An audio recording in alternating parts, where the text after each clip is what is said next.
আজকের এই মঞ্চে দাঁড়িয়ে আমার মনে হচ্ছে বেদনা আনন্দের নয়, বরং গভীর বেদনার এক মুহূর্ত। কারণ আজ আমরা বিদায় জানাতে এসেছি শ্রদ্ধেয় স্যার মোহাম্মদ শাহিদুর রহমান স্যারকে। স্যার, আপনি শুধু একজন শিক্ষক নন, আপনি ছিলেন আমাদের নির্দেশক, আমাদের অভিভাবক, আমাদের অনুপ্রেরণা। আমরা আপনার কর্মনিষ্ঠা, সততা, ভালোবাসা, নিষ্ঠা সবকিছু আমাদের হৃদয়ে চিরস্থায়ী হয়ে থাকবে।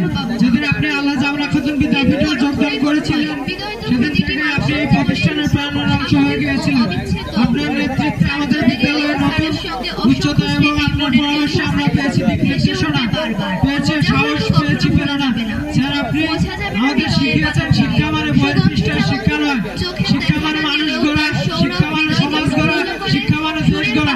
আপনার হাসি মাখা মুখ, বিনয়ী আচরণ আর মানবিক মনোভাব